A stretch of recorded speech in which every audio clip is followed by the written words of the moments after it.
Hi Mattu Pongal vlog பார்க்கலாமா? So அன்றைக்கி காலையில் எழுந்திரிச்சி கோலம் போட்டுட்டு ரெடி ஆகிட்டு பிரேக்ஃபாஸ்ட் சாப்பிட்டுட்டு எல்லோரும் வந்துட்டு அடியாண்ணாமலை கோயிலுக்கு போயிருந்தோம். பெரிய கோயிலுக்கு போனால் ஒரு 5 ஹவர்ஸ்க்கு மேலே ஆகும் சாமி பார்க்குறதுக்கு.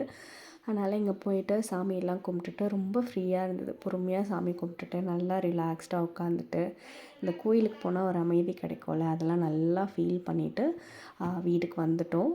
ஸோ வீட்டுக்கு வந்துட்டு லன்ச் சாப்பிட்டுட்டு ஈவினிங் தான் சாமி கும்பிடுவோம். அதுக்காக வந்துட்டு எல்லா ப்ரிப்பரேஷனும் பண்ணிகிட்ருந்தோம். இங்கே வந்துட்டு இன்றைக்கி வந்து வீட்டில் இறந்து போன பெரியவங்களுக்காக சாமி கும்பிடுவாங்க. ஸோ அதெல்லாம் துணியெலாம் வச்சு சாமி கும்பிட்டுட்டு அந்த புது துணியை போட்டுட்டு என் பெரிய மாமனார் வீட்டுக்கு போயிட்டு பெரியவங்க காலில் எல்லார் காலையும் விழுந்து ஆசீர்வாதம் வாங்கினோன்னா பொங்கல் காசு கொடுப்பாங்க. அவங்க வீட்டிலலாம் பொங்கல் காசு கிடச்சிதான்னு சொல்லுங்கள்.